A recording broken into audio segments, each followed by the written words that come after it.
Hello Blues fans, welcome back to part 3 of the Chelsea Challengers chat. You're here with the Thelma and Louise of ChelseaFansChannel's Jack and Rory, and we're going to talk about the other side of Manchester now, City. Rory, City's title challengers, hit me, what do you reckon?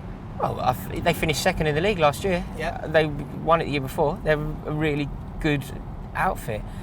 Whether they can win the Premier League with the signings they've made, I don't think so. I don't think so. I think they're a wonderful club. You know, they've got some fantastic players. Sergio Aguero is the one who springs to mind, but there's more than that. But can they win the league with the signings of Delph, Sterling? I'm not feeling the threat from them the way I am the other two, to be completely honest. Yeah, I think I agree with you. I'm not feeling as nervy about them as I am bizarrely about Arsenal and United, which is weird considering that, you know, City were the runners-up last year. They have got, you know, the sort of the previous form over the last few years of always being there or thereabouts. So it's quite weird that we're both kind of dismissing them, and maybe we're being naive to do that. I do think the two additions they've brought in, we know that really, you know, half of the reason they've come in is because the two lads are English and they're struggling with their English quota. Yeah, absolutely. City were in dire straits. Yeah. They still are, actually. I mean, the two haven't made a difference considering who's left. But yeah, it's true. Yeah, Milner's gone, isn't yeah, it? exactly. Yeah. They're Scott Sinclair. They really are in trouble with it.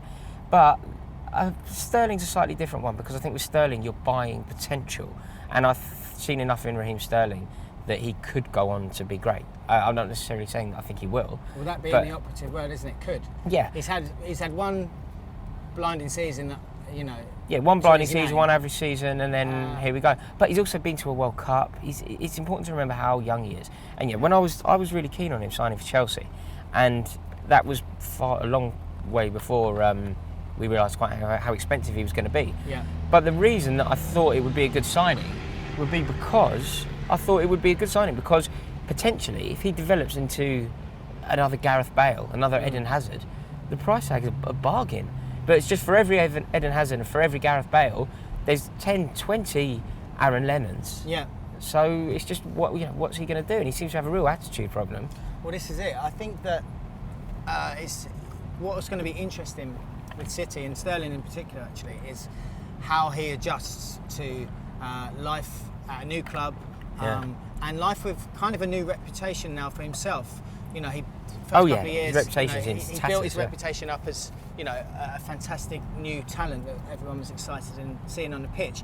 Now there's another element to Raheem Sterling. You know, there's talk of him being, you know, very money grabbing and disloyal to Liverpool well, it's not fans. talk. It's fact. It's fact. And stuff like that. Yeah, he is. How will he deal with the animosity that he's now going to pick up? May affect his performances. Well, I think that he's fortunate enough that the hostility that he'll face, I don't think he's popular anywhere, but the general hostility he's going to face is going to be when he visits Anfield. Yeah. You know, I think that he will probably deal with that fine. I think he's a wonderful football player. I think he could be brilliant, but he's got his work cut out at Manchester City, because the second that it's not going well, he won't be in the team.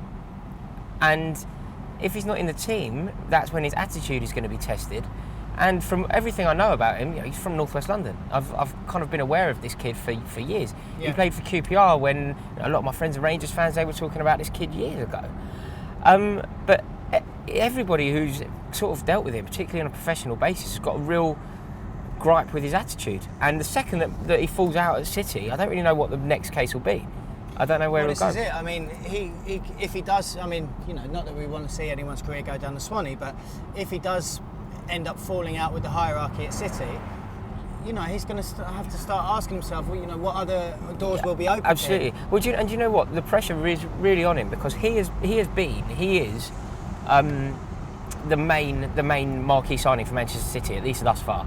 And therefore, they are pinning their title hopes on him. If you're a £50 million man and you go into a club who finished second in the league, game on, mate. We nearly won it without you, so now you're here, deliver, and we'll see how we go. Yeah. Is he the man to carry a title? Is he the man to grab games by the scruff of the neck, drag Manchester City to victories that they're not entitled to, in the vein that Yaya Toure has done in the past, or Sergio Aguero has done in the past? Not at the moment. I'm not so sure. Not for my money. He's a bit of a sort of fantastic 20 minutes, then anonymous for 50. He's got brilliance in him. Then a great final 10, isn't he? He's got brilliance in him, but can he carry a team to the league, which is essentially what he's expected to do now? Not for me. And therefore, I don't see how... City didn't win it last year.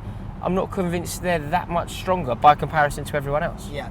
I think when we take into account what Arsenal and United are doing in the pre-season transfer window, I agree with you. I think City are the least of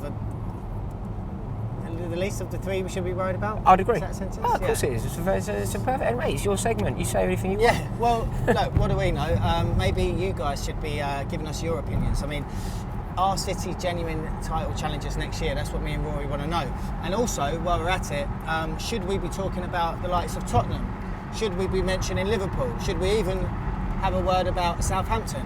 We could sit here all day and talk about those lot, but we'll leave it to you guys in the comments. So tell us what your thoughts are on City, and if you think there are any other teams out there that could potentially challenge us for the title, let us know in the comments below. We'll be really interested to read them. Right, Rory, put your foot down, son. I think we've still got a bloody long way to go. I'm on it. Right, come on, you Blues. To comp, don't test them. I chew on tracks, cause after that I bless them. I just do what I do. You see me? I just do what I do.